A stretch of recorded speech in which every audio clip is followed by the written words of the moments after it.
Excited tayong umuwi ah. Masayang sabi nga ng kasamahan ni Rhea sa trabaho. Siyempre makakauwi na naman sa kanyang pinakamamahal na kasintahan. Natatawang saad nga ng isa pa nitong kasamahan. Tigilan niyo nga ako. Siyempre excited na akong uwian yun. Normal lang naman yun, di ba? Tumatawang sabi nga ni Rhea sa kanyang mga kasamahan habang abala nga sa pag-aayos ng kanyang gamit. Totoo naman ang sinabi ng mga kasamahan ni Rhea sa trabaho na excited nga itong umuwi ulit. Ilang buwan na ngang hindi niya nakita at nakausap ng maayos ang kanyang kasintahan dahil nga sa pagiging sundalo nga nito. Hindi maaalis sa mukha ni Rhea ang ngiti dahil sa excitement nga nitong umuwi. May imagine nga nitong magiging reaksyon ng kanyang nobyo kapag ito ay biglang nakauwi. Hindi sinabi ni Rhea na uuwi na nga ito para masurpresa nga ang kanyang nobyo. Sa buong biyahe, nakangiting tinitigan nga ni Rhea ang litrato nila ng kanyang nobyo. Ang litrato na nagbibigay nga sa kanya ng lakas sa tuwing nakikipaglaban nga ito. Ito ang nagsilbing ilaw nga ni Rhea sa kadiliman ng gera. Ngumiti ng napakalawak nga si Rhea nang nakarating nga ito sa labas nga ng kanilang kondo. Dahan-dahang binuksan nga ito ni Rhea at akmang tatawagin na nga sana ang nobyo nang may narinig nga itong malalakas na ungol mula sa kanilang kwarto. Bawat hakbang ni Rhea papalapit nga sa kanilang kwarto ay para nga itong nababaon nga sa semento. Napakabigat ng pakiramdam ng kanyang mga paa sa bawat hakbang nga nito. Natigil nga ang mundo ni Rhea nang nakita nga niya ang kababuyan na ginagawa nga ng kanyang kasintahan. Nanghina ang buong katawan ni Rhea sa sitwasyong nauwian niya. Malakas na tunog nga ang kumawala noong nabitawan nga ni Rhea ang kanyang bag sa sahig na ikinagulat nga ng dalawang nagtatalik mismo sa kanilang kama. Babe? Gulat at nauutal nga na saad nga ng lalaki. Totoo ba tong nakikita ko? Una na naginip lang ako. Saad pa nga niya na hindi makapaniwala. Let me explain. Natatarantang sabi naman ng lalaki kay Rhea at agad na tumayo nga mula sa kama. Pinigilan naman ito ng babaeng nakahubad na makalapit nga kay Rhea. Sino bang yung distorbo na yan, Han? Paano siya nakapasok sa kondo natin? Malambing na tanong pa nga ng malandi na babae. Sino ako? Ako lang naman ang nagmamay-ari ng kondo na to. Galit na sigaw nga ni Rhea at akmang susugurin na nga sanang babae nang humarang nga sa kanya ang nobyo. Nakapangalan sa akin ng kondo. Nakalimutan mo na ba ang pinag-usapan natin dati? Seryosong sabi pa nga ng makapal na mukha na lalaki. Ang kapal naman ng mukha mo? Habang ako tinataya ko ang buhay ko, ikaw andito, nagpapakababoy. Paano mo nagawa sa akin to, ha? Ilang taon pa ninintay mo bago ka nagloko. Oh, simula pa noon nagloloko ka talaga, hindi ka lang nahuhuli. Sino ba naman kasi ang tatagal sa isang katulad mo, di ba? Mas lalaki ka pa sa akin. Kailangan ko ng babae. Namamaliit ako sa tuwing kasama kita. Sobrang nahihiya akong lumalabas sa tuwing kasama kita dahil napagkakamalan akong mahina at bakla. Masyado kasing strong ang personality mo eh. Galit na sigaw pa nga ng lalaki pabalik nga kay Rhea. Nanlaki ang mga mata ni Rhea sa gulat. Hindi nito inaasahan all these times ay ganun pala ang tunay na nararamdaman ng kanyang nobyo. Mga matatamis na salita, mga ngiti at pagsasama nga nila ng ilang taon ay isang ilusyon lang pala. Ako nang bahala sa mga gamit mo dito ngayon. Umalis ka na. Mahinang saad pa nga ng kapal moks na lalaki. Napangiwi na nga lamang si Rhea at nandilim ang mga mata sa sobrang galit at sinapak na sa muka ang kanyang nobyo. Isa kang basura.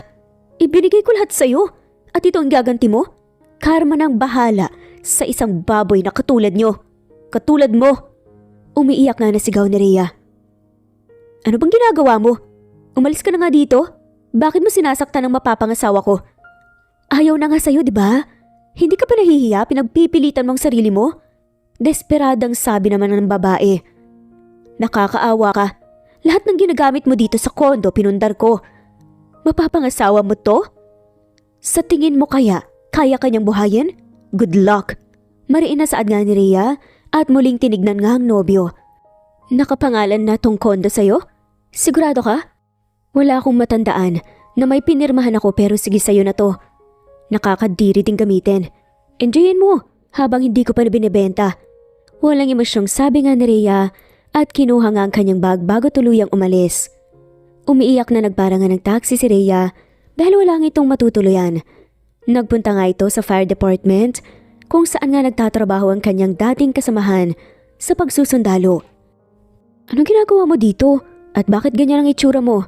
Nag-aalalang sabi nga ni Judy. Alam mo ba kung ano nadatnan ko pag-uwi? Umiiyak nga na tanong nga ni Rhea sa kanyang kaibigan na parang namamanhid na nga si Rhea sa loob-loob niya. Nag-aalalang tinignan nga naman ito ni Judy. Anong nangyari? Malungkot na tanong na nga lamang nito ulit. Niloko niya ako. All this time? Akala ko mahal niya ako, Judy. Humahagulgol na nga na saad nga ni Rhea at agad namang niyakap nga si Judy. Hinayaan nga ni Judy na ilabas lahat ni Rhea ang kanyang hinanakit sa pangyayari hanggang sa tuluyan na nga itong kumalma. Anong balak mo ngayon? Saan ka titira? Hindi naman pwedeng habang buhay andito ka sa station namin. Tamang-tama na rin tong nangyari dahil pagod na ako sa pagiging sundalo. Ibebenta ko yung kondo at dito na ako mamamasukan. Tatanggapin ko na ang alok mong magtrabaho bilang bumbero.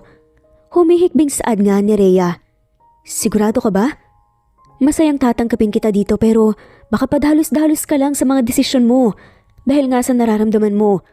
Mahinang sabi nga ni Judy. Hindi. Matagal ko nang binabalak ito at tamang pagkakataon na rin naman ang hinahanap ko para mag-resign. Malungkot nga na sabi nga ni Rhea at niyakap nga ni Judy. Sa mga sumunod na araw ay isinagawa na nga ni Rhea ang kanyang mga balak. Binenta niya ang kondo na nakapangalan nga sa kanyang nobyo, ngunit dahil wala nga siyang pinirmahan, hindi ito naging opisyal. Dahil nga sa pagbenta ni Rhea sa kondo, ay ilang ulit nga itong kinulit ng kanyang dating nobyo at nagmakaawa. Nabalitaan na rin ni Rhea na hindi nga nagtagal, iniwan rin siya ng kanyang kabit. Nag-resign at nagpaalam nga rin si Rhea sa kanyang mga kasamahan sa pagsusundalo at nagpasa nga ng mga requirements sa department nga ni Judy. Masaya namang tinanggap nga ito ni Judy at ng iba pang mga kasamahan sa fire station nga nila. Oh, kamustang trabaho? Tanong nga ni Judy kay Rhea matapos nga nitong bumalik galing nga sa pagpatay ng apoy sa isang barangay. Mahirap, pero ayos lang. Nakakapag-adjust naman na ako at medyo nasasanay na rin ako sa mga dapat gawin at proseso. Walang emosyong sabi nga ni Rhea. Anong medyo? Pakiramdam ko nga mas matagal ka nang nagtatrabaho bilang bumbero kaysa sa akin eh. Ang galing mo, Rhea. Masayang kwento nga ng isa nga nilang kasamahan. Muli kong nasaksihan ang lakas na taglay ng mga babae. Proud na sabi nga ng isa pa nga nilang kasamahan. Umiling-iling na nga lamang si Rhea sa mga kasamahan nito at nagpunta na nga sa kanyang pinagtutulugan sa station. Kalahati sa kanila ay sa station naninirahan samantalang ang iba naman ay umuuwi nga sa sarili nga nilang pamilya na nakatira malapit lamang sa station. Hindi naman nagtagal, talagang nasanay na nga si Rhea sa mga proseso ng pagiging bumbero. Pero yun ang kanyang inakala. Nagkaroon ng malaking sunog sa isang squatters area at sunod-sunod na nasusunog ang mga magkakatabing bahay. Ito ang pinakamalaking sunog na naharap nga ni Rhea pero kahit anong kaba ang kanyang nararamdaman, nagawa nitong maging kalmado sa trabaho. Tulong! Tulong ang anak ko! Nasa loob! Parang awa niyo na tulungan niyo ako! Pagmamakaawa nga ng isang matanda. Narinig naman ito ni Rhea ngunit hindi ito kaagad na nakaresponde dahil wala nga itong kasama sa kanyang area. Asa na ba yung iba nating kasamahan? Kailangan ko ng papalit sa pwesto ko. Nagmamadaling sigaw nga ni Rhea. Habang abala nga na nagpapatay nga ng sunog si Rhea, pasulyap-sulyap ito sa bahay kung asan nga ang batang natrap. Napakagatlabi na nga lamang si Rhea at nagulat nga ito nang may pumasok nga sa nasusunog na bahay na isang lalaki. Mas lalong kinabahan nga si Rhea at minadali ang kanyang mga kasamahan hanggang sa may pumalit nga sa kanya. Hindi naman nagdalawang isip si Rhea na tumakbo papasok sa bahay na nasusunog. Hindi tumigil sa paghahanap nga si Rhea hanggang nahanap nga niyang isang lalaking nakapatong sa bata. Nahulugan ito ng kahoy sa likod at pinoprotektahan ng bata na nahimatay. Nagmadaling lumapit nga si Rhea at pilit na inialis nga ang mabigat na kahoy sa likuran ng isang lalaki. Nang naalis na nga niya ito ay kinuha nga niya ang bata at inakay nga ang lalaki. Pagkalabas nga ni Rhea sa sunog na bahay ay agad nga nitong ipinunta ang bata sa may ambulansya para maisugod na nga kaagad sa ospital. Kala ko mamamatay na ako. Umuubong saad pa nga ng lalaki. Alam mo, bilib din ako sa'yo eh. Sinugod mo talaga ang apoy at itinaya mo ang buhay mo para makapagligtas. Nakangiting sabi nga ni Rhea habang ginagabayan ng lalaki sa paglalakad papunta sa pwesto kung nasaan nga ang kanilang medic. Hindi kaya ng konsensya ko na ipikit ang mata ko sa pangyayari. Nasa harapan ko na eh. Seryosong sabi naman ng lalaki. Napangiti naman si Rhea. Magpagamot ka na muna dyan at babalik na ako sa trabaho. Salamat sa tulong mo. Masayang sabi nga ni Rhea bago tuluyang iniwan na nga ang lalaki na ginagamot nga ng medic. Ilang oras pa ngang nakalipas hanggang sa tuluyan na ngang napatay nga nila Rhea at ng kanyang mga kasamahan ang apoy. Nagsimula naman silang tumulong sa mga nasunugan at mga taong nasaktan nga sa sunog. Laking gulat na nga lamang ni Rhea na nakita pa nga niyang lalaki na tumutulong kahit punong-puno na nga ito ng galos sa katawan. Tila nakakahanga nga para sa kanyang lalaki. Andito ka pa?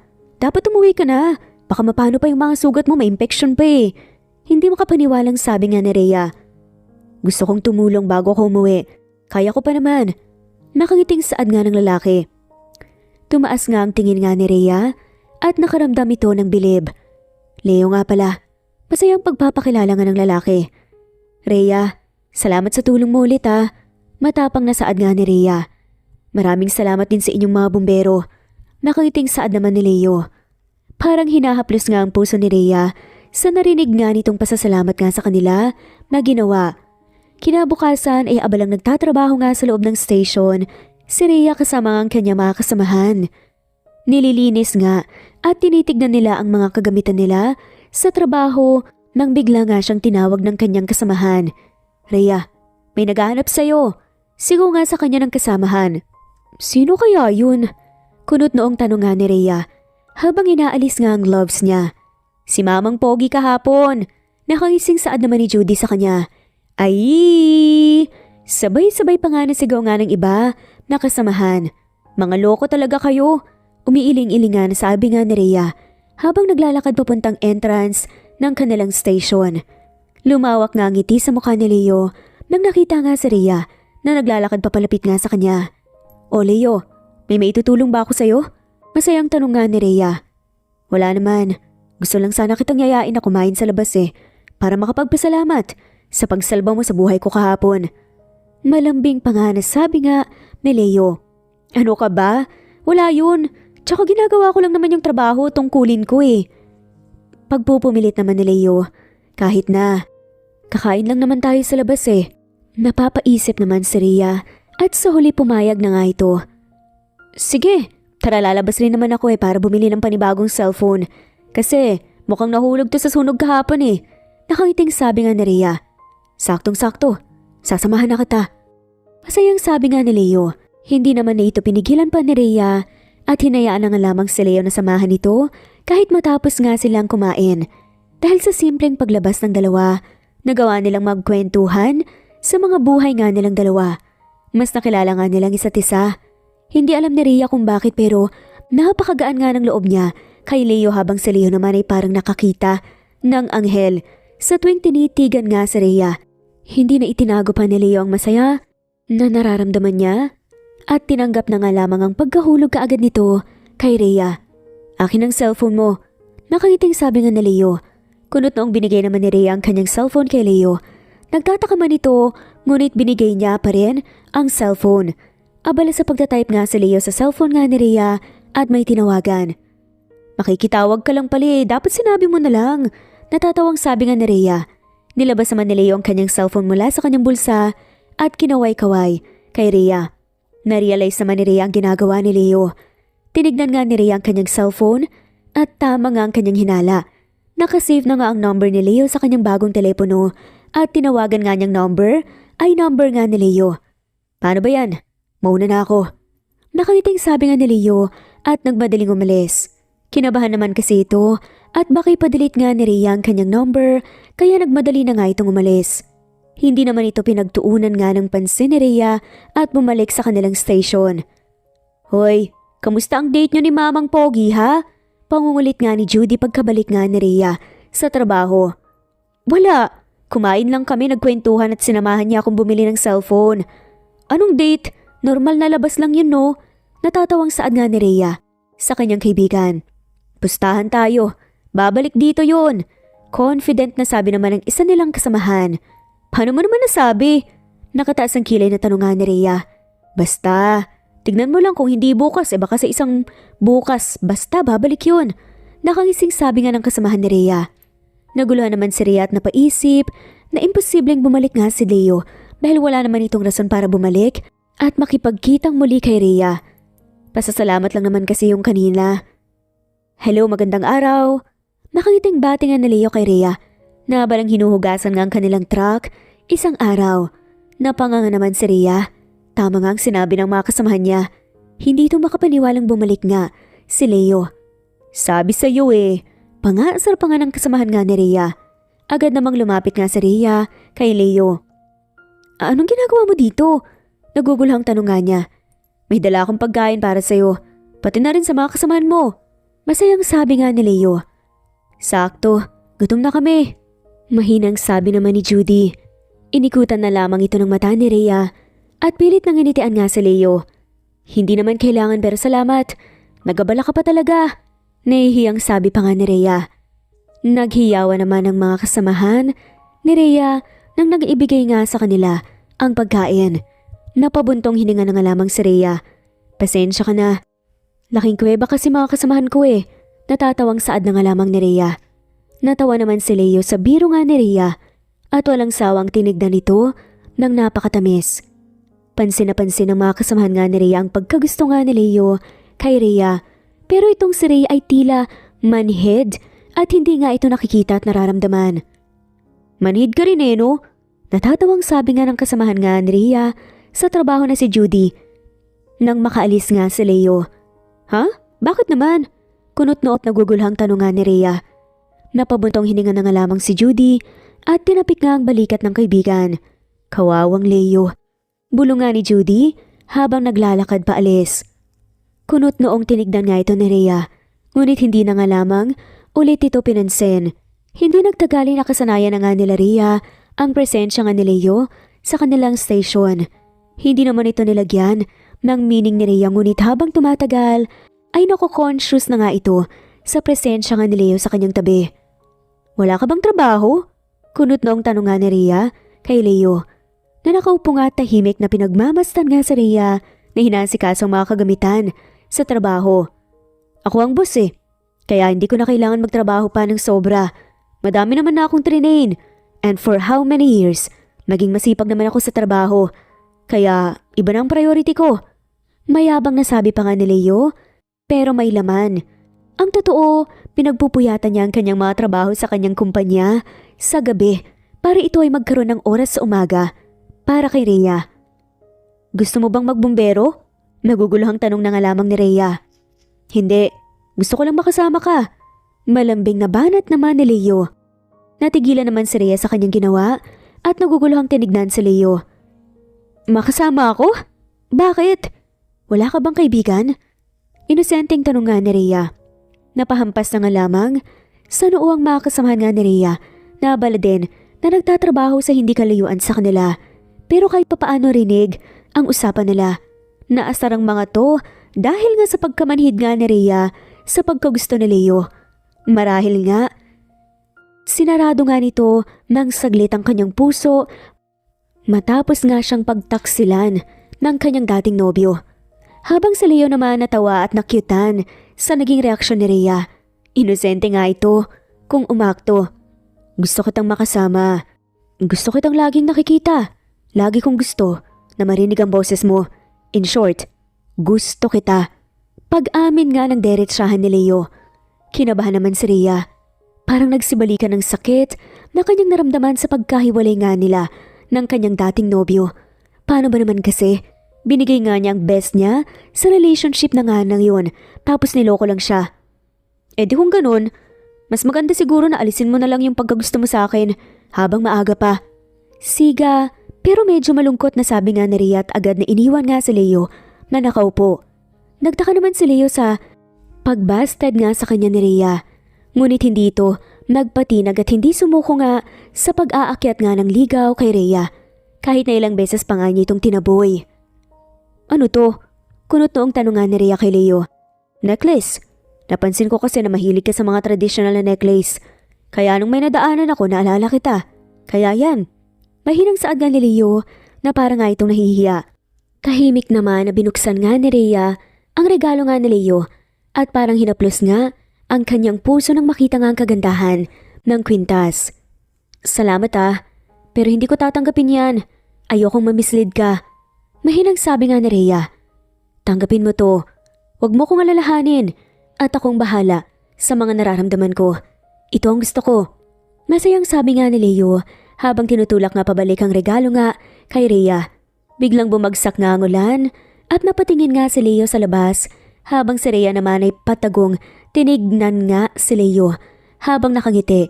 Hindi nito alam na unti-unti na palang bumababa ang kanyang pader na itinayo nga sa kanyang puso dahil nga sa mapait niyang karanasan. Antayin mo ako dito. Kukuhanan kita ng payong. Malambing nga sabi nga ni Rhea. Hinantay naman ni Leo ang pagbalik nga ng babae. Ilang minutong nakalipas, nakita nga ni Leo na tumatakbo nga si Rhea mula sa labas at basang-basa. Huwag mong sabihing binilan mo pa ako ng payong. Hindi makapaniwalang tanong nga ni Leo. Oo, wala akong mahanap na payong sa loob eh. Seryosong sabi nga ni Rhea habang sinusubukan ipagpag ang tubig sa kanyang damit. Salamat. Hindi makapaniwalang sabi nga ni Leo at pakiramdam nga nito, muli siyang nahulog kay Rhea. Magpalit ka na muna doon at kapag humina ng ulan saka ako alis. Malambing na sabi nga muli ni Leo. Nakaiting tinanguan na nga lamang ni Rhea si Leo at tumakbo papunta sa kanyang tinutulugan. Nagsilapit naman ang mga kasamahan nga ni Rhea kay Leo na tahimik na pinagmamasdan ang ulan. Anong feeling ng prinsesa treatment? Pangasar pa nga ng mga kasamahan nga ni Rhea. Hoy, tigilan niyo nga ako. Masaya ako ngayon. Kinikilig nga na sabi nito. Hindi ko na alam kung sinong lalaki sa inyo o babae. Natatawang sabi naman ni Judy. Hoy, lalaki ako. Sadyang na-appreciate ko lang talaga ang effort niya matapos niya akong itaboy ng itaboy.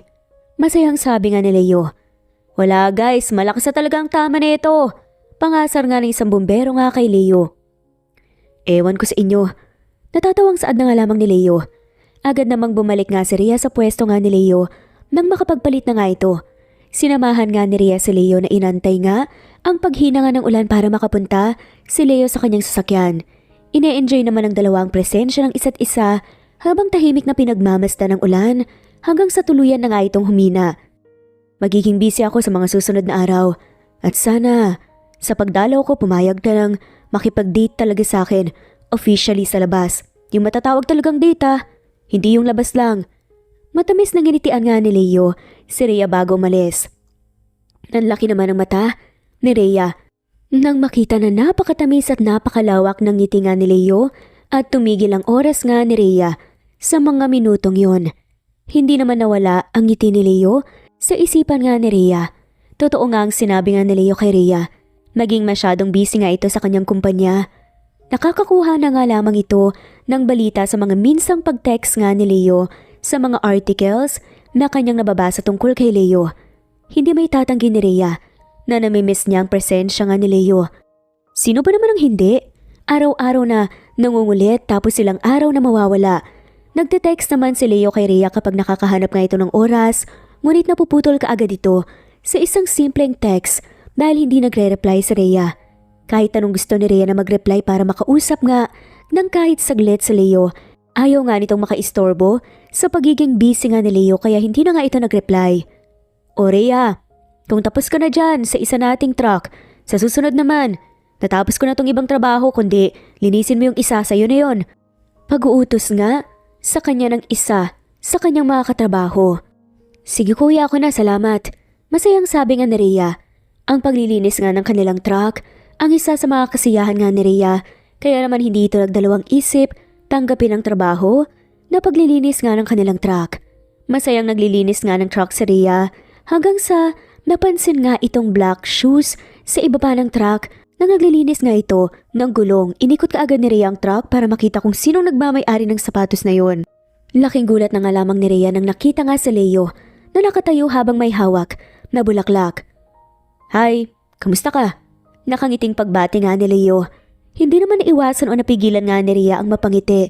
Napakasaya nitong nakita nga si Leo matapos ng isang linggo. Ayos naman ako. Ikaw, kamusta ka na? Bakit parang mas lalo kang pumayat? Masayang pagtatanong nga ni Rhea. Tinapik-tapik nga ni Rhea ang balikat nga ni Leo. Napabuntong hininga naman si Leo dahil nga sa pagbati nga sa kanya ni Rhea na parang kaibigan na matagal na nga na hindi nakita pero hindi pa rin ito nawala ng lakas ng loob. Ibinigay nga ni Leo ang bulaklak ng kanyang dala kay Rhea. Napakunot naman ng noo si Rhea dahil naguguluhan nga ito kung bakit nga siya binibigyan ng bulaklak. Naalala mo sabi ko sa iyo nung last na nagkita tayo? Nakangising tanong nga ni Leo.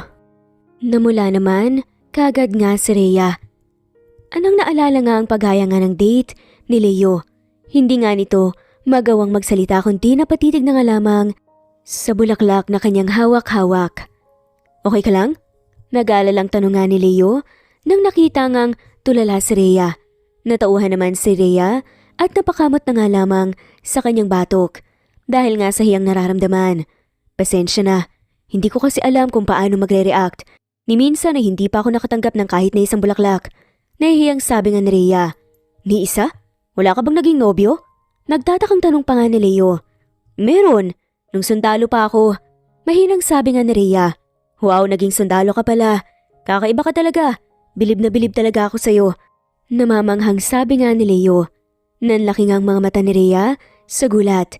Inaasahan kasi nito na baka mandiri nga sa kanya si Leo ngunit iba ang kanyang inaakala. Tinignan nga siya ni Leo na parang nakakita nga ito ng sikat na artista. Sobra-sobra nga ang pagkamangha ng kanyang napansin sa mga titig nga ni Leo sa kanya. Oo. Si Judy yung isa sa mga naging kasamahan ko sa pagsusundalo bago ko umalis. Namumulang sabi nga ni Rhea. Lalaki ako pero aaminin kong hindi ko kaya maging sundalo.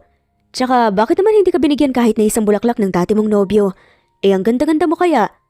Kunot noong tanong pa nga ni Leo pero may kasama nga na bola. Hindi daw kasi ako babae sa mga paningin niya. Para mabigyan ng bulaklak. Parang mas lalaki pangaraw ako eh.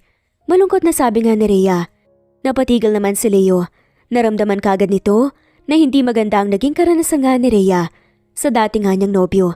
Ngayon naiintindihan na nga ni Leo kung bakit lagi nga siyang tinataboy ni Rhea at bakit parang ang taas-taas nga ng pader ni Rhea sa kanyang puso. Niyakap nga ni Leo si Rhea na hindi inaasahan. Hindi naman gumalaw si Rhea at pilit na nginitian nga si Leo na nakayakap nga sa kanya. Nang natauhan naman si Leo ay agad nga siyang kumawala sa kanyang pagyakap nga kay Rhea at pilit na nginitian si Rhea. Sorry, nahihiyang sabi pa nga ni Leo. Okay lang. Wala na sa akin yun pero salamat dito sa bulaklak ha. Ang bango, tsaka ang sarap pala ng pakiramdam na makatanggap ng ganito kahit papaano. Masaya at sincere naman na saad nga ni Rhea at nginitian nga si Leo ng napakalawak. Bumilis nga ang tibok ng puso ni Leo at natulala sa magandang ngiti nga sa kanya ni Rhea. Tahimik nitong pinagmasdan si Rhea na masayang pinagmamasdan ng bulaklak. Pwede ba kitang yayaing lumabas? Seryosong tanong nga ni Leo. Natigilan naman si Rhea. Alam nitong once na pumayag nga si Rhea sa paglabas nga nila ni Leo, magbabago ang estado ng kanilang relasyon. Kahit gustong pumayag nga ni Rhea, natatakot nga to na baka simula lang ang lahat ng magandang alaala nga nila ni Leo na ang kanilang simpleng pagsasama sa kanilang station at pagkakaibigan nga ni Leo masira sa isang iglap. Habang malalim nga na pinag-iisipan nga ni Rhea kung oo ba ito o hindi, ay marahan na tinapik nga ni Judy ang kanyang likod. Gulat na napatingin nga si Rhea kay Judy. Sasama siya sa'yo. Wala na rin kaming tatrabahuin dito sa station. Nakaiting sabi nga ni Judy. Akmang magsasalita pa nga sana si Rhea, ngunit tinulak na nga ito ni Judy. Papalapit kay Leo. Tara na, salamat kapitan. Masayang sabi nga ni Leo at tinanguan na nga lamang ito ni Judy. Wala naman nang nagawa pa si Rhea, kundi sumama na nga lamang kay Leo. Hoy, baka pumunta tayo sa mamahaling lugar ha. Huwag ganun. Kinakabahan pa nga nasabi ni Rhea. Sa mamahalin talaga tayong lugar magpupunta. Tsaka, effort ko to para sa'yo. May problema ba? Nagtatakang tanong pa nga ni Leo kay Rhea habang nagmamaneho. Hindi naaayon ang uniforme ko doon. Sa mamahalin na restaurant nakakahiya. Malungkot na sabi nga ni Rhea. Ano na mo nakakahiya doon? Yan ang simbolo ng pagtaya mo ng iyong buhay para makaligtas ng buhay ng iba. Wala ka dapat ikahiya. Seryosong sabi ka pa nga ni Leo. Alam ko, Pero syempre, hindi naman angkop to sa ganun na lugar eh. Nakayukong sabi pa nga ni Rhea. Agad namang tinigil nga ni Leo ang sasakyan at pinarada nga sa gilid nga ng kalsada. Nang natigil nga si Leo ng sasakyan ay hinarap nga nito kaagad si Rhea. Alam mo, napakatapang mo pero pagdating sa sarili mo napakaduwag mo. Mahina pero prangkang saad nga ni Leo. Pasensya na. Bahagyang natawa na nga lamang si Rhea. Sige, kung hindi ka komportable na kumain sa mamahalin na restaurant, saan mo gustong pumunta? Yung sa komportable ka. Ipupunta kita sa lahat ng gusto mong puntahan at sasamahan kita. Kung gusto mo, sa panghabang buhay pa eh. Nakangiting saad pa nga ni Leo. Nakaramdam naman ng hiya si Rhea kahit hindi lubog sa kanyang kalooban ang pumasok sa isang pribadong lugar habang nakauniforme ay naglakas loob nga itong subukan. Mas natatakot nga itong ma-disappoint si Leo sa kanya kaysa sa mga sasabihin nga ng mga tao sa restaurant na pupuntahan nila. Okay lang pala, susubukan natin. Pilit nang initian nga ni Rhea si Leo. Sigurado ka ba? Kaya mo ba? Nag-alalang tanong nga ni Leo. Oo, tsaka tama ka naman eh. Dapat hindi ko ihikahiya ang aking uniforme. Desididong sabi naman ni Rhea. Napangiti na nga lamang ng matamis si Leo at natawa. Sa bagay, kahit naman anong mangyari sa loob ng restaurant kasama mo ko, hindi kita iiwan kahit anong mangyari. Nakangiting saad nga ni Leo na nagbigay nga ng lakas ng loob kay Rhea. Kabadong-kabado nga si Rhea nang nakarating nga sila sa restaurant. Kitang-kita nga sa labas pa lang ng restaurant na nakaayos nga ang mga taong nasa loob. Tara, masayang pag-aya nga ni Leo kay Rhea. Napalunok na nga lamang si Rhea at naghakot nga ng lakas ng loob bago nga itutuluyang pumasok nga sa restaurant. Iba't ibang salita at comment ang kanyang narinig sa mga tao sa restaurant. Iba na may halong respeto at meron din naman ng mga negatibong komento sa kanyang kasuotan.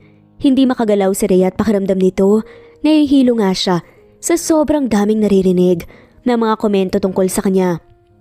Inakbayan naman ito ni Leo at ginabayan papuntang table nga nila. Ipinakita nga ni Leo sa mga tao ang pangangalaga nga niya kay Rhea hanggang sa nagawa nga nilang manahimik. Proud na proud nga ito kay Rhea. Hindi lang ang mga tao sa paligid, ang nananahimik pati na nga rin ang isip at pakiramdam ni Rhea. Nagwawala nga. Kumalma din. Masasarap ang pagkain dito. Kumain ka na ng marami para mas lalo kang lumakas. Proud na saad pa nga ni Leo. Napangiti na nga lamang si Rhea. Sa simpleng ngiti nga lang at takbay sa kanya ni Leo, nawala na nga ang pakialam niya sa mga nasa paligid at ang nasa kanya ay silang dalawa lang ni Leo ang naroroon. Masayang nagsolo ang dalawa at masayang nagkwentuhan. Pagkahatid nga ni Leo kay Rhea, sa kanilang station agad nga na pumunta si Judy sa kwarto nga ni Rhea at nakangiti. Tigilan mo ko sa mga ngiti mo ah. Masayang saad nga ni Rhea. So? Anong nangyari? Nag-enjoy ka ba? Kamusta ang date nyo? Excited na pagtatanong pa nga ni Judy. Napabuntong hininga na nga lamang si Rhea ngunit sa huli, ngumiti rin ito. Masayang nag-enjoy. Nakakagulat nga eh. Kakaiba ang enjoyment ko kanina kahit kumakain lang kami at nagkukwentuhan. Masayang pagkukwento nga ni Rhea. Sa itsura mo palang mukhang masaya ka nga talaga. Kinikilig pa nga na saad nga ng kanyang katrabaho. Tinapik-tapik nga ni Judy ang balikat ni Rhea takmang aalis na nga sana ito nang biglang pinigilan nga ni Rhea. At nagtatakang nilingon naman ito ni Judy. Papatulong sana ako bukas eh. Nahihiyang saad nga ni Rhea. Kumunot na si Judy. Tulong? Saan naman? Nagyayaya kasi ulit lumabas si Leo pagkatapos ng shift ko. Gusto ko sanang magpatulong na magayos. Namumulang saad nga ni Rhea. Napangisi naman si Judy. Magayos na ano? Liwanagin mo kasi. Nakangiting tanong nga ni Judy na parang nang-aasar pa nga. Yung ano? Yung magayos na parang babae. Basta, alam mo na yun. Gusto kong magpaganda bukas para kay Leo. Gusto ko na maging bagay kami sa isa't isa. Naiinis nga na sabi ni Rhea na ikinatuwa naman ni Judy. Sige, wag ka mag-alala. Pagagandahin kita at tuturuan magayos para kay Leo. Humagikgik pa nga na saad nga ni Judy. Napailing-iling na nga lamang si Rhea at padagong inabangan nga ang kinabukasan para nga sa susunod na kanilang date ni Leo hanggang sa nakatulog na nga ito.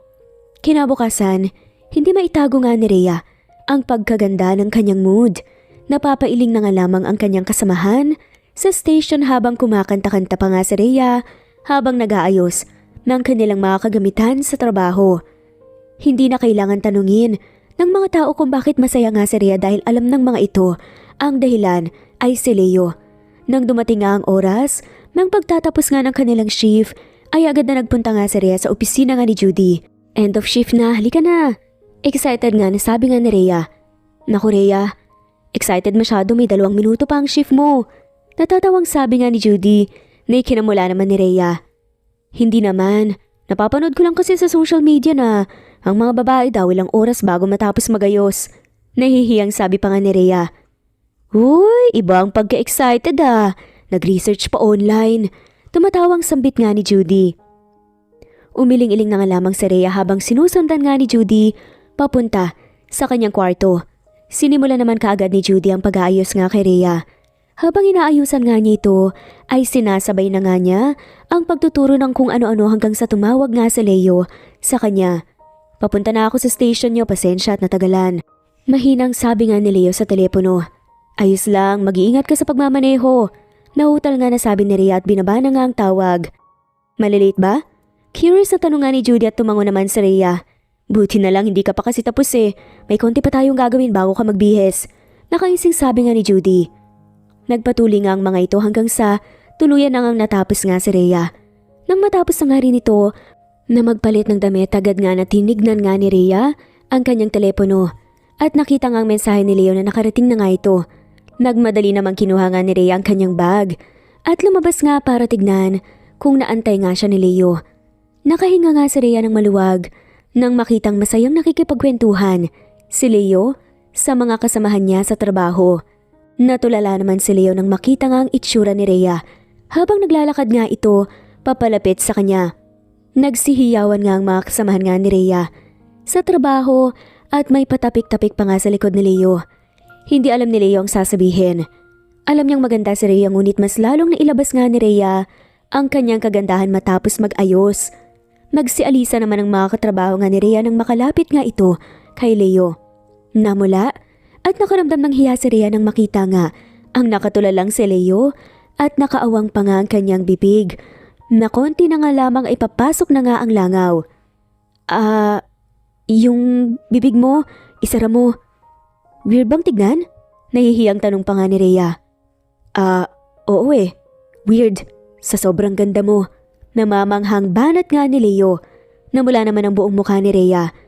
Hindi ito mapakali sa kanyang kinatatayuan. Ni minsan hindi nga niya ito naramdaman sa kanyang dating nobyo.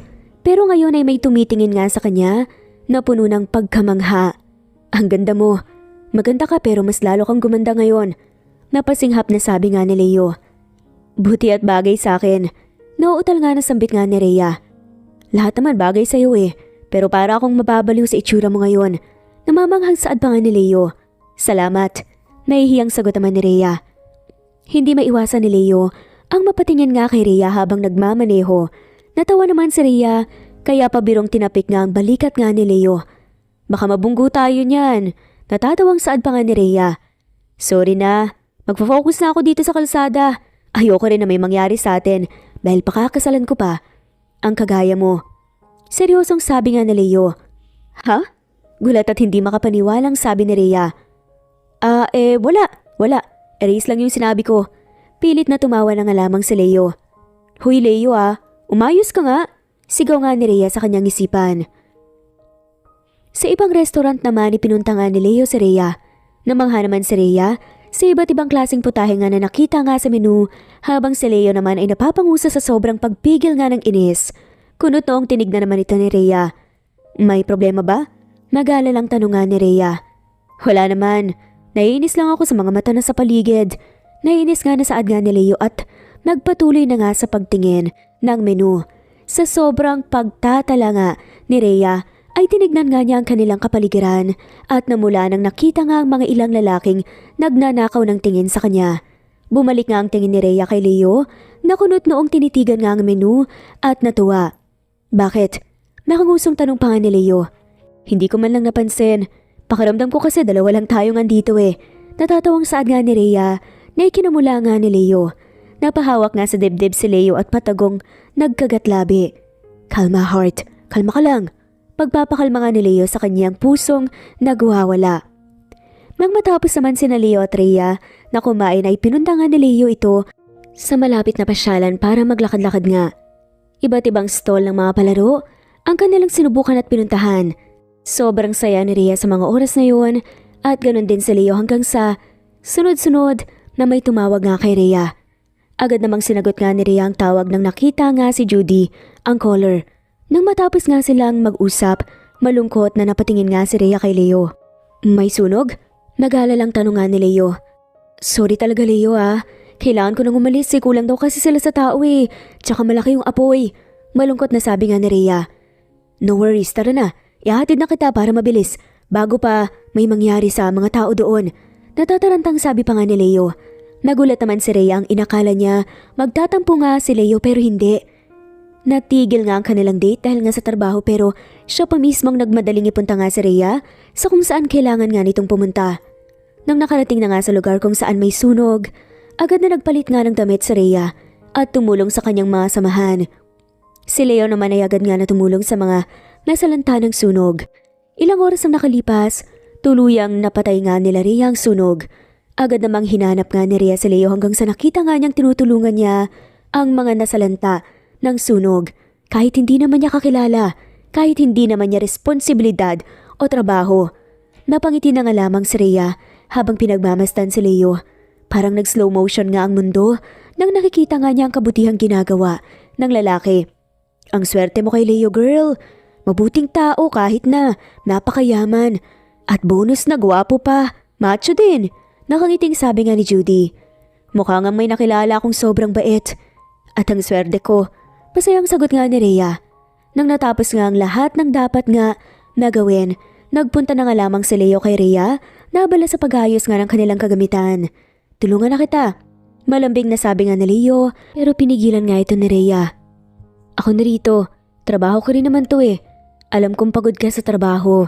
At napatulong ka pa rito. Magpahinga ka na lang muna dyan bago umuwi. Masayang saad nga ni Rhea habang nag-aayos.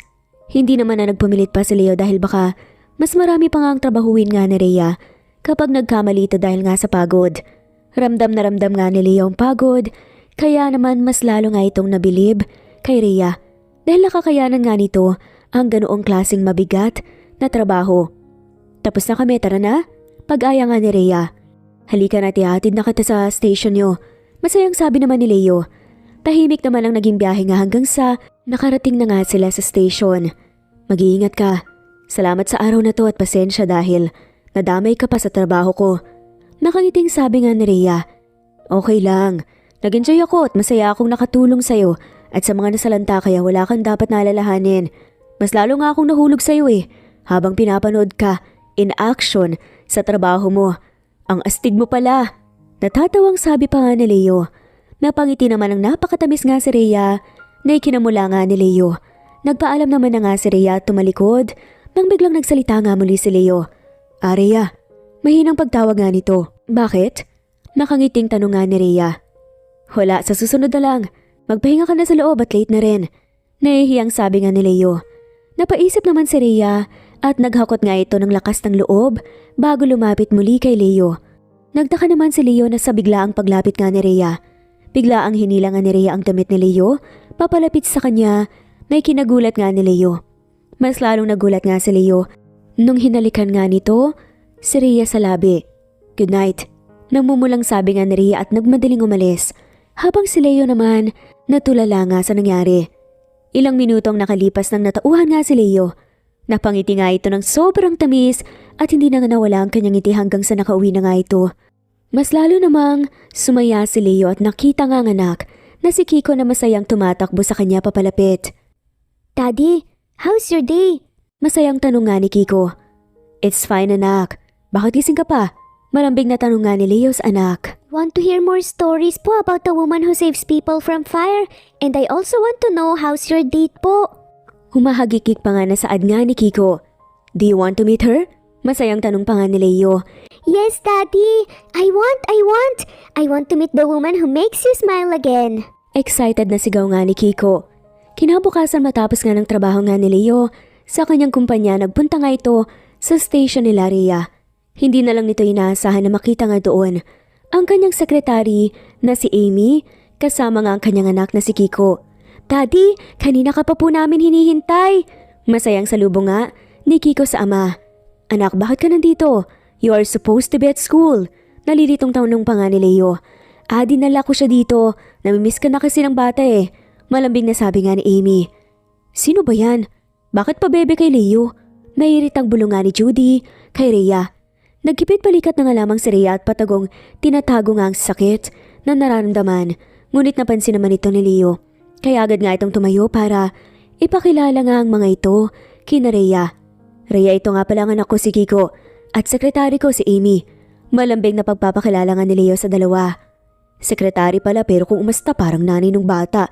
Masungit na bulong pa nga ni Judy pero rinig naman ng lahat. Siniko na nga lamang ni Rhea si Judy upang mapatahimik. Ginitian naman ng napakatamis nga ni Rhea si Kiko na nagniningning ang mga matang tinitingala nga ito.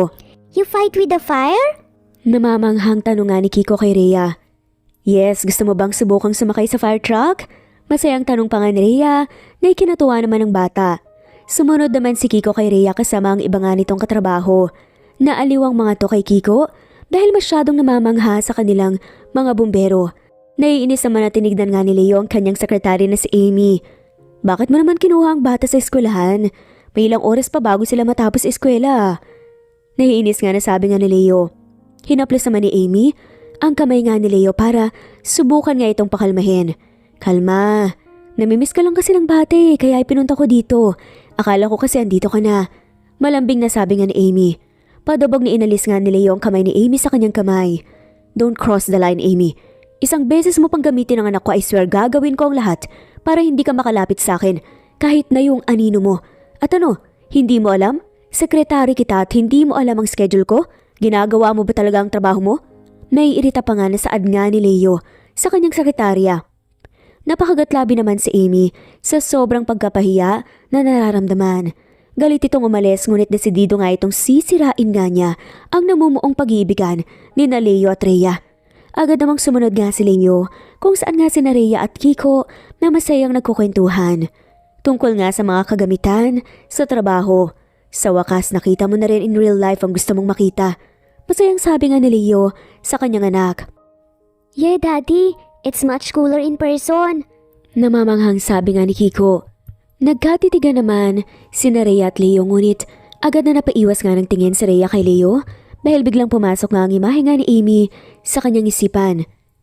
Sada man ni Leo na tila alam nga ang iniisip nga ni Rhea. Sekretary ko yun. Wala nang iba.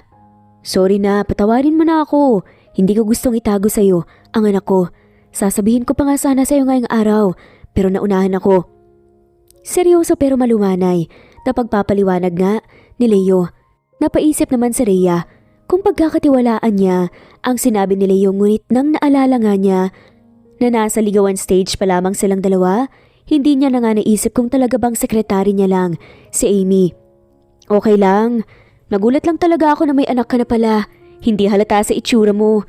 Pilit na tumawa si Rhea, pero ang cute niya, mabait pa tsaka matalino.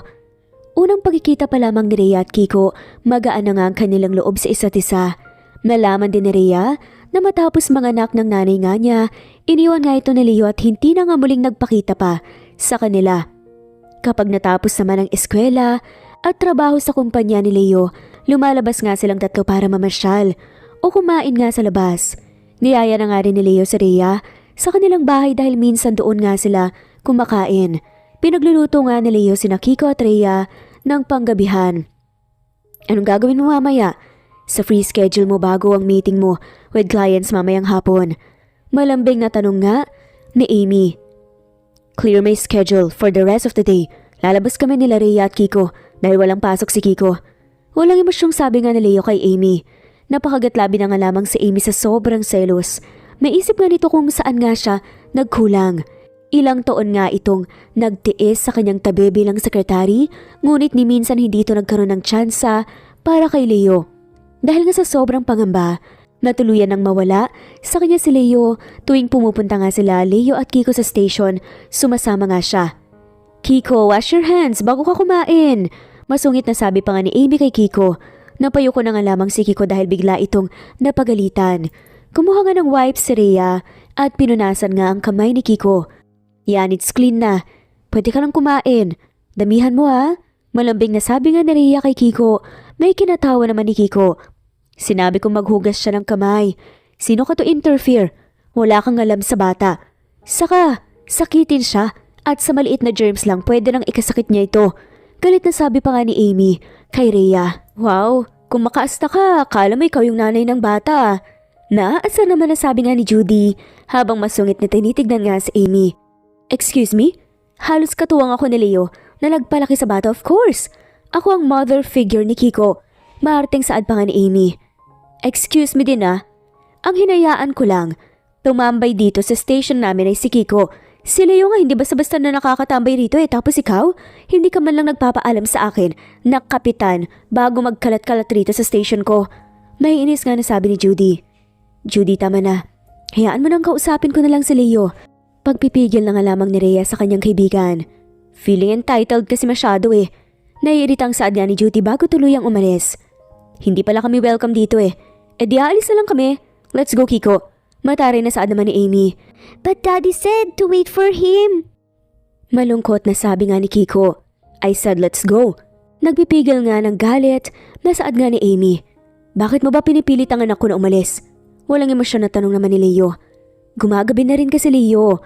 Baka magkasakit ang bata. Gulat na sabi nga ni Amy ngunit nagawa pa nga nitong palitan ng tono ng pananalita. Ako o si Rhea ang bahala sa bata? Makakaalis ka na. Galit nga na sabi ni Leo. Pero Leo, nag-aalala lang naman ako sa kalagayan ng bata Pagpupumilit ni Amy. Agad namang niyaya nga ni Rhea si Kiko para lumipat nga sa ibang lugar. Ayaw kasi nitong iparinig kay Kiko ang pagtatalo nga ng mga matatanda. How many times do I have to tell you? Don't cross the line and know your place. This is my last warning, Amy. Kundi mafa-fire ka. Galit at mariin nga na pagkasabi nga ni Leo. Umalis man si Amy ngunit kinabukasan bumalik pa rin ito sa tuwing nalalaman na wala nga si Leo at kapag andon si Kiko. Nung una, gustong paalisin nga ni Rhea si Amy, lalo na kapag meron nga si Kiko dahil nga sa kanyang pagtrato sa bata. Ngunit nagiba ang ihip ng hangin. Biglang naging malambing si Amy kay Kiko. Ngunit hindi na nga alam kung saan nakakuha nga ng lakas ng loob ang bata. Hindi na nga nito pinapakinggan si Amy. Uminom ka na ng tubig, Kiko. Katatapos mong kumain ng sweets. Malambing na sabi nga ni Amy. Pinainom na ako ni Tita Rhea. Walang emosyong saad naman ni Kiko. Naging ganon na lang ang setup nga nila. Wala na ngang mukhang bibig si Kiko, kundi si Rhea. Hanggang sa hindi na nga kinaya pa ni Amy ang kanyang selos. Sumabay ka na sa akin, Kiko. Ihatid na kita sa bahay niyo. Naiiritang sabi nga ni Amy. Sabi ni Tita Rhea, antayin daw po namin si Daddy from work because we're going to eat outside po again. Pagpapaliwanag nga ni Kiko na ikinagalit nga ng husto ni Amy. Marahas na hinablot nga ni Amy ang kamay ni Kiko. Galit nga nitong pilit na hinihila nga paalis ang bata. It hurts! Aantayin ko po si Daddy! Umiiyak pa nga na sigaw nga ni Kiko. When I said na tara. Lagi kang makikinig sa akin dahil ako magiging mommy mo. Desperadang saad pa nga ni Amy. Agad namang tumakbo papalapit sa kanila lahat nang nasa station at galit na pinigilan si Amy at inilayo nga kay Kiko lalo na si Rhea. Mariin na hinawakan ni Rhea ang kamay ni Amy hanggang sa napangiwi na nga lamang ito sa sakit. Let me go! Pagre-reklamong sigaw pa nga ni Amy. Umalis ka rito. Hindi ka kaano-ano ng bata. Si Leo lang ang may karapatan na kumuha sa amin sa bata. Galit na galit pa nga na sabi nga ni Rhea. As the captain of this station, I dare you to show your face here again and we will immediately report you. Galit na sigaw ni Judy. Sa sobrang pagtataboy ng mga bumbero kay Amy, nahihiya itong umalis sa station. Okay ka lang? Nag-aalalang tanong nga ni Rhea kay Kiko na hindi pa rin tumitigil sa kaiiyak. I'm a big boy, okay? Pagmamalakas naman ng bata. Niyakap naman ito ni Rhea hanggang sa kumalma na nga ito. Dahil nga sa kakaiyak, nakatulog nga ito. Ilang oras ang nakalipas ay tumatakbo ang dumating nga si Leo sa station. Okay lang ba siya? Ano nangyari? Nag-aalalang tanong nga ni Leo. Nagmarka lang naman yung kamay ni Amy. Nilagyan na namin ng cream dahil mukhang may galos dahil sa kuko ni Amy. Mahinahong pagkwento nga ni Rhea. pero banas pa rin siya. Bakit hindi mo pa alisin yung sekretary mo, Leo? Nagtatakang tanong naman at nagtataringan sa saad nga ni Julie. Actually, 3 years ago ko na siya inalis sa trabaho pero hindi ko akalain na nagpupunta pala siya rito. Napasinghap si Leo. Masyado ka rin kasing busy this past few days. Nag-aalala lang sabi nga ni Rhea. Dahil wala akong sekretary, halos lahat ng trabaho napupunta sa akin. Sorry sa inyo, pati kayo nadamay pa. Malungkot na paghingi ng tawad ni Leo. Okay lang, Leo. Wala namang problema sa amin ng bata dahil masunurin naman. Kapag may sunog nga, mabait nga siyang naghihintay sa amin dito sa station eh. Kasama ng mga naiwan na bumbero. Aliw na aliw din yung iba kay Kiko. Yung Amy na yun lang ang problema. Mahinahong saad nga ni Judy. Muling nagpasensya nga si Leo kay Judy bago nga ito umalis para iwan sila ni Rhea kasama nga ni Kiko na natutulog. Napahawak na nga lamang sa kamay si Rhea. Sorry at nagugulo ang lahat. Salamat sa pagprotekta sa anak ko. Sorry din dahil halos wala na akong oras sa'yo. Malungkot na saad nga ni Leo habang hawak ang kamay ni Rhea. Walang problema. Naiintindihan ko naman kung bakit ka busy eh. Nakangiting saad nga ni Rhea. Napangiti si Leo. Hindi nito alam kung ano ang ginawa niya para makilala nga niyang isang anghel na katulad ni Rhea. Nanlaki naman ang mata ni Leo nang biglang hinalikan nga ni Rhea si Leo sa mga labi. Ayan, mukhang nabuhayan ka na rin sa wakas. Natatawang sabi nga ni Leo. Namula naman ang buong mukha nga ni Leo at biglang nakaramdam ng pag-init nga ng katawan. Huwag ganun, baka bigla akong matake. Nautal nga at natatarantang sabi ni Leo na ikinatuwa na nga lamang ni Rhea. Late na. Sa susunod na tayo lumabas. Iuwi mo na si Kiko para makapagpahinga ng maayos. Natatawang saad nga ni Leo. Nahihiyang tumango na nga lamang si Leo. Mas lalo naman itong nahiya nung nahirapan nga itong buhatin nga si Kiko. Kaya naman si Rhea ang nagbuhat sa bata. Pasensya ka na talaga. Pagod lang talaga yung katawan ko. Saad pa nga ni Leo na nahihiya. Ayos lang, ano ka ba? Naiintindihan ko, no? Nakagising sabi ni Rhea na mas lalong ikinapula nga ni Leo dahil sa hiya. Dahan-dahang pinasok nga ni Rhea si Kiko sa bandang likuran nga ng sasakyan. Mauna na ako. Nahihiya pa rin sabi ni Leo at marahan na kinuha ang kamay ni Rhea para sana halikan nang biglang inikot nga ni Rhea ang kanyang kamay at marahan na hinila nga ang mukha ni Leo at hinalikan sa labi. Naig pa nga ni Leo ang kamati sa sobrang pamumula. Pakiramdam nga nito ay sasabog na nga sa kakawala nga ng kanyang puso. Binabaliw mo ako masyado, Rhea. Namumulang sabi pa nga ni Leo. Hindi ko alam kung bakit pero hindi ko mapigilan ang sarili ko. Nakaising sabi nga ni Rhea na kinalaki nga ng mga mata ni Leo. Napakagatlabi si Leo at hindi alam ang gagawin. Ngunit nang nakita nga niyang nakatitig sa kanya si Rhea, agad na ngang naging blanko ang kanyang isipan at gumalaw ng kusa ang kanyang katawan. Hinilangan ni Leo si Rhea papalapit sa kanya at marahan na hilikan ang labi. Kung ang ginagawang paghalik ni Rhea ay saglitan lang, kay Leo naman ay malalim at tumagal ng minuto. Parang uminom nga ng alak si Rhea. Nahihilo nga ito sa halikan na naganap sa kanila ni Leo. At this time, siya naman ang namula. Huwag mo ako masyadong asarin. Lalaki rin ako, baka mawala lahat ng pagpipigil ko at iuwi kita bigla. Seryosong saad nga ni Leo na nagpalunok nga ng laway kay Rhea. Hinalikan nga ni Leo ang noo ni Rhea para magpaalam na umalis na. Sa buong biyahe pa uwi ay nakangiti lang ito na abot tenga. Hindi ko maintindihan ang ugali ni Leo. Minsan parang pusa pero minsan naman parang tigre na bigla kang kakainin ng buhay. Sarcastic kong saad nga ni Judy. Hindi ko alam kung bakit pero bagay sila ni Rhea. Nakakala mo kung sinong tigre pero pusa naman sa kaloob-looban. Tumatawang sabi nga ng isa nilang kasamahan. Tigilan niyo nga ako. Nautal na nga lamang at namumulang pagsaway nga ni Rhea sa kanyang mga katrabaho. Nung unang pasok nga rito akala mo dala-dala ang problema ng mundo. Pero ngayon, ang daldal na at ngumingiti na rin tapos ngayon namumula naman. Kinikilig. Naku, ang dami talaga nagbago sa'yo, pero in a good way. Tumatawang sabi nga ni Judy. Tumahimik ka nga. Saad nga ni Rhea at agad na nagmadaling pumunta sa kanyang tinutulugan. Naging tahimik naman ang mga sumunod na linggo. Tuluyan ang hindi nagpakita nga si Amy sa kanila at mas lalong naging malapit sa isa't isa sina Rhea at Leo, lalo na sa batang si Kiko. Sa sobrang malapit nga nila, laging napagkakamala na nga silang isang pamilya. Hindi naman ito dinedenay ni Leo kaya naman minsan napupuno nga ng hiya si Rhea, pero sa kanyang kaloob-looban, alam niyang nagugustuhan niya ang nangyayari. Are we going home? To our house? Curious na tanong nga ni Kiko kay Rhea matapos nga nilang sumakay sa sasakyan ni Leo na dumating nga sa station para sunduin sila. Oo nauna na daw doon si daddy mo dahil magluluto ng paborito nating mga ulam. Nakaniting sabi nga ni Rhea. Masayang nagkukulitan si Rhea at Kiko habang naglalakad nga papasok sa kondo nila Leo. Hindi naman inaasahan ni Rhea na maaabutan niya si Amy na nakahubad sa loob nga habang hinahalikan nga si Leo. Agad namang itinulak nga palayo ni Leo si Amy at laking gulat nga nang makitang nakita nga ni Rhea ang lahat habang tinatakpan ng mga mata ni Kiko. Agad namang nagsuot ng damit si Amy. Nang nakasuot na nga ng damit si Amy, tumakbo na nga paalis si Rhea at hinabol naman ito ni Leo. What are you doing here? I will become your mommy soon, so be a good boy and wait for your daddy to come back.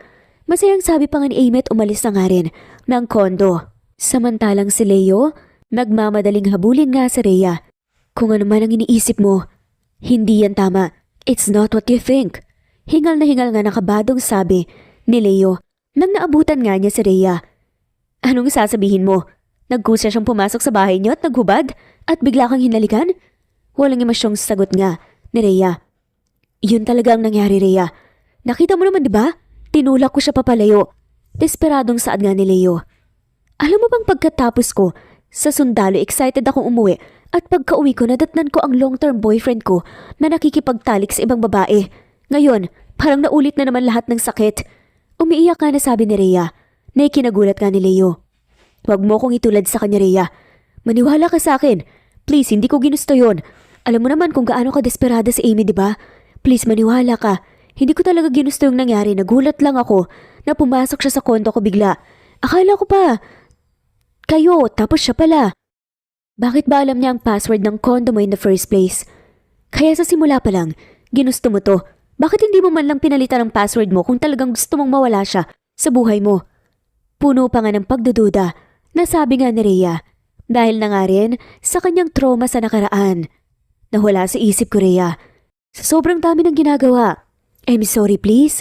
Sisiguraduhin kong hindi na muli itong mauulit. Pangako, hindi ko ginusto to at aayusin ko talaga ngayon. Please, pagkatiwalaan mo ako. Parang desperado at naiiyak na nga nasabi ni Leo. Pag-iisipan ko, walang emasyong sabi ni Rhea at tinalikuran nga ng husto si Leo para umalis. Hindi naman nakagalaw si Leo. Alam nitong kapag ipipilit nga niya ang kanyang sarili kay Rhea, mas lalong lalayo ito sa kanya. Kaya mas minabuti na nga lamang ni Leo na umalis at umuwi sa kanyang anak. Kiko anak, malambing at malungkot na pagtawag nga ni Leo. Naabutan naman ni Leo na nakatulog nga ang anak sa kanyang sariling kwarto. Mula nung araw ng kanilang pagtatalo, hindi na nga muling nagkausap si Rhea at Leo hanggang sa tumagal nga ito ng ilang linggo. Lumipat na nga rin sina Leo at Kiko sa kanilang mansyon na matagal na ngang hindi inuuwian ng magama. Striktong pinagsabihan nga ni Leo na wag na nga nilang papapasukin nga si Amy at once na nakapasok nga si Amy ay siguraduhin paalisin nga kahit kinailangan na ngang kalad ka rin ito paalis. Wala nang nagawa pa si Amy. Sinubukan rin itong lumapit nga kay Kiko sa eskwelahan pero wala pa rin. Isang araw dahil nga sa sobrang pagkamis nga ni Kiko kay Rhea ay mag-isa nga nitong sinubukan na magpunta sa station ni Rhea.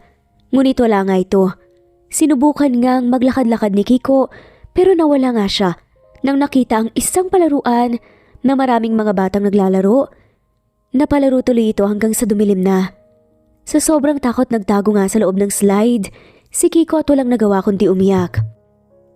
Nataranta naman si Leo sa pagkawala nga ng anak.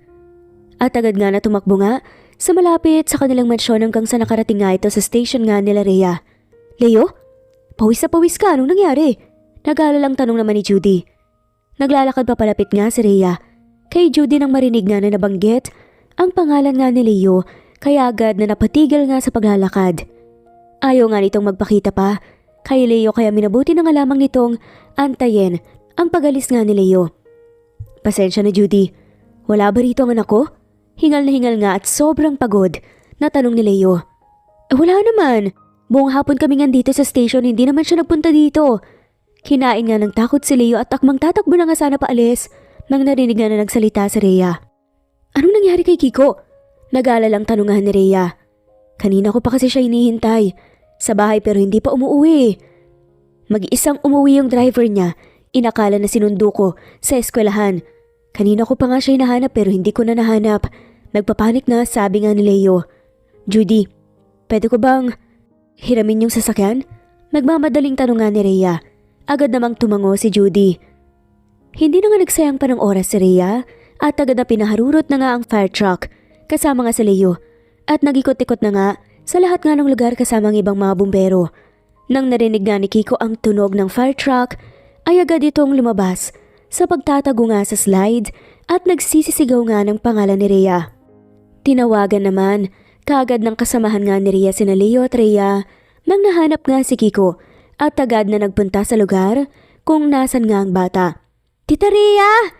Masayang sigaw nga ni Kiko at tumakbo nga papalapit kay Rhea. San ka ba nagpunta? Kanina ka pa namin hinahanap ng daddy mo eh. Sobrang nag-aalalang saad nga ni Rhea. Agad na niyakap na nga lamang ni Leo ang anak. Sobrang tinakot mo ko anak. Bakit ka umalis sa mag-isa? Naiiyak na tanungan ni Leo. I'm sorry daddy, na-miss ko lang po talaga magpunta ng station at makasama po si Tita Rhea. Malungkot na saad nga ni Kiko at unti-unting lumuluha. Bakit hindi mo na lang sinabi sa driver mo? Yun naman lagi ang ginagawa mo, diba? Para makapunta ka sa akin. But I was scared that they will not let me since you and Daddy are fighting. Humahagulgol pa nga. Sa pag-iyak na saad nga ni Kiko na agad namang niyakap ni Rhea. Shh, it's okay. Andito na si Tita Rhea. Pagpapatahan nga ni Rhea sa bata. Is it true that Amy will be my mother? But I don't like her. I only like you and Daddy likes you so much. I don't want her. Umiiyak pa nga. Nasaad nga ng bata. Agad namang nagkatinginan sina Leo at Rhea. Hinaya na nga lamang nang dalawan umiyak ang bata hanggang nakatulog na nga ito sa bisig nga ni Rhea. Tara na, ihatid na namin kayo sa bahay nyo. Nagpasalamat naman kaagad si Leo. Napakatahimik nga ng biyahe pa uwi kahit na magkatabi sina Leo at Rhea dahil na nga rin sa pagod. Lumipat na pala kayo? Mahinahong sabi nga ni Rhea. Dito kasi, siguradong mababantayan si Kiko. At siguradong hindi makakalapit si Amy sa amin. Malambing na sabi nga ni Leo. Rhea, mag-taxi ka na lang pauwi ah. O kaya magpahatid ka kay Leo dahil may driver naman siya. Nakangising sabi ni Judy. Pagpoprotesta na nga sana si Rhea nang biglang pinaharurot na nga ni Judy ang truck. Paalis sa mansyon nila. Ako nang magbubuhat kay Kiko. Papunta ang kwarto niya. Saad nga ni Leo. Sinubukan namang buhatin nga ni Leo si Kiko. Ngunit agad na napahiyaw nga sa sakit ng kanyang likod. Ako na, mariin na sabi ni Rhea. Namula naman si Leo sa hiya. Hindi nito maintindihan kung bakit sa tuwing meron nga si Rhea ay pagod na pagod ang kanyang katawan. Kaya kapag bubuhatin nga si Kiko, hindi nga niya kinakaya. Dito na sa kwarto niya, pagtuturo nga ni Leo. Tumango na nga lamang si Rhea at marahang inihiga nga si Kiko. Dahan-dahang lumabas nga sina Leo at Rhea sa kwarto nga ni Kiko. Tahimik na naglalakad nga palabas sina Leo at Rhea nang biglang nagsalita nga si Rhea. Nagpunta ako sa kondo niyo pero walang sumasagot. Nagiba na rin ang password, kala ko nga sinasadya mong hindi ako kausapin eh. Pero lumipat na pala kayo. Mahinahong sabi nga ni Rhea. Habang pinagmamastan nga ang bahay nila Leo. Hindi naman nakasalita si Leo. Buong akala nga nito ay talagang inayawan na nga siya ni Rhea pero sinubukan pala siyang puntahan ng babae. Agad na nagpigil nga ng luha si Leo. Nilingon naman ito ni Rhea at nginitian. Halatang bahay na bahay mo ah. Parehas ng ugali mo ang design ng bahay mo. Natatawang saad pa nga ni Rhea. Napakagat ng labi nga si Leo sa sobrang pagka-frustrated at hinila papuntang opisina si Rhea at nilak nga ito. Hindi mo ba talaga ako kayang patawarin? Seryosong tanong pa nga ni Leo. Nang kumalma na nga ang galit, naisip nga mabuti ang nangyari. Alam niyang wala ngang ginawang mali. Pero dahil sa trauma na naranasan ko, pinagdududahan pa rin kita, I'm sorry. Malambing na sabi ni Rhea. Hindi na nakayanan ni Leo ang kanyang nararamdaman At humagulgol na nga. Tumakbo nga ito papalapit kay Rhea at niyakap nga ito ng mahigpit. Kaya sinasabi ng mga kasamahan ko na ako ang lalaki at ikaw ang babae. Iyakin ka kasi masyado. Natatawang sabi pa nga ni Rhea. Wala akong pakialam. Basta mahal na mahal kita. Sorry din dahil hinayaan kong tumagal ng ganun bago ko na-realize na dapat mawala si Amy nang tuluyan sa buhay namin para mas makampante ka. Dahil na nga rin sa trauma mo. Sana pagkatiwalaan mo ko, Rhea. Mahal na mahal kita. Hindi ako kagaya ng ex mo. Ikaw lang ang babaeng minahal ko ng ganito. Halos mabaliw ako sa kakatrabaho para lang mapigilan ang sarili kong puntahan ka. Sabi pa nga ni Leo. Ako rin. Hindi ko kinakaya ang pagkawala ng presensya mo. Presensya niyong magama.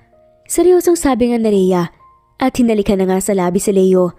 Napahawak na nga lamang si Leo sa batok ni Rhea at pinailalim nga ang kanilang halikan. Binuhat nga ni Leo si Rhea paupo sa kanyang lamesahan na ikinatuwa nga ni Rhea. Bakit biglang kang lumakas? Natatawang tanungan ni Rhea. Hindi ko rin alam eh. Baka sadyang ikaw ang lakas ko. Malambing na banat nga ni Leo na mas lalong kinatuwa ni Rhea. Habang lumalalim nga, ang halikan ni Leo at Rhea ay unti-unting nag-aalisan ang dalawa ng mga damit hanggang sa hubot-hubad na nga ang dalawa. Pinosisyon na nga ni Leo ang sarili sa babae bago tuluyang inangkin na nga si Rhea. Habang gumagalaw nga si Leo, hinahalik-halikan nga nito ang ibabaw na parteng katawan ni Rhea at kinahalinghing nga ng babae. Sa bawat ungol nga ni Rhea, sa pangalan ni Leo mas lalong bumibilis at lumalakas nga ang galaw ni Leo hanggang sa naabot na nga nilang dalawa ang sari-sariling climax. Laking gulat nga ni Rhea na hindi lang doon nagtatapos ang kanilang pag-iisang puso, kundi ilang beses pa nga itong naganap hanggang sa mismong katawan na nga ni Leo ang nag-give up sa sobrang pagod. Tama nga sila. Pusa kang parang tigre, nakakainin ka ng buhay. Nakangising sabi pa nga ni Rhea habang natatawa. Ngayon alam mo na ang pagtitimpi ko. Seryosong sabi pa nga ni Leo na ikinatawa na nga lamang ni Rhea. Kinabukasan sabay-sabay nga na nagsalo nga si Rhea at Kiko. Asan bang daddy mo? Nagtatakang tanong ni Rhea. May inaasikaso po sa labas, tita. Come on, let's eat. I'm so happy that you are here. Masayang sabi pa nga ni Kiko. Matapos kumain ng dalawa, ay hindi pa rin nagpapakita si Leo. Ang tagal naman ng daddy mo. At para makapagpaalam na ako, papasok pa ako sa trabaho eh. Mommy, bring this to daddy outside in our garden at the back. Humahagigik pa nga na sabi nga ni Kiko at tumakbo paalis matapos ibigay kay Rhea ang maliit na box. Nanginig ang kamay ni Rhea. Hindi nito akalain na sobrang saya niya na tinawag nga siyang mommy ni Kiko. Napaiyak si Rhea sa sobrang tuwa at napatingin sa kanyang hawak-hawak. Mas lalong napaiyak si Rhea nang namukaan niya ang maliit na box. Dahan-dahan nga niya itong binuksan at nakita lang naman ang isang kumikinang nasingsing. Tuloy-tuloy ang agos ng luha ni Rhea habang naglalakad papunta sa garden nila Leo. Humagulgol nga sa pagyak si Rhea nang nagbigay linaw na nga ang kanyang iniisip sa ginagawa ni Leo. Nang nabasa niya ang Will You Marry Me sign na hawak-hawak ng magama sa magkabilang dulo ng tarpaulin, ay agad itong tumango-tango at napatakbo nga kay Leo para yakapin nga ito ng mahigpit. Oo, pakakasalan kita. Masayang sigaw nga ni Rhea. At hindi na nga sila nagpatumpik-tumpik pa at after nga ilang months of preparation, ikinasal na nga sila at namuhay ng masaya kasama nga ang anak ni Leo na si Kiko na syempre tinuturing na ring anak ni Rhea. At biniyayaan na nga rin sila ng isa pang anak na this time babae naman. At wala na ngang mapagsidlan pa ang saya nila. At dito na nga pa nagtatapos ang kwentong pagmamahalan ni Rhea at Leo. Maraming salamat po sa lahat ng mawalang sawang sumusubaybay at shoutout po sa mga sumusunod.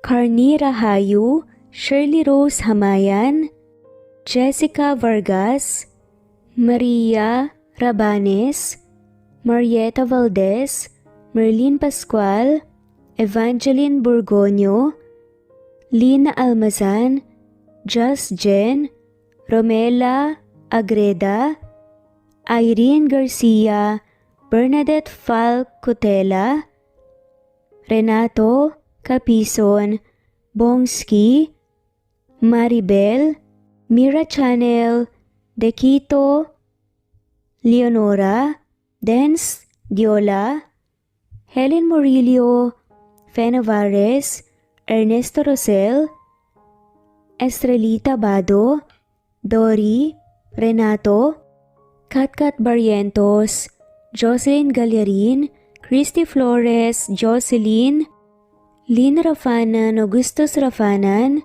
Kuwait, Ledwina Va, Norberto Ono, Maria Mari Lugonong, Jen Jen, Rosemary de la Cruz, Nora Balias, Ritz Zaldabon, Rosemary Hamison, Shirley Rose Hamayan, Emily Borak, Evangeline Bonha, Ari Singson, Ana Bel Huelo, Maraline Guevara, Rean Parocha, Naomi Fontanos, Jeline Saban, Mary Jane, Anita Hernando, Charlie, Lina Masan, Just Jen, Raymond de la Cruz, Judy Quilates, Cleo Waling, Merlin Pascual, Dari Dia, Nicasha Santos, Jessie Daus, Michelle Cartano, Grace Cubar, Nora Tolio, Nelani Juan, Michelle Akiban, Rowena, Linley, Dekito Leonora, at shoutout na rin po sa lahat na walang sawang sumusubaybay. Maraming salamat po at muli. Ito ang Cat Amazing Stories. Thanks for listening and God bless po sa ating lahat.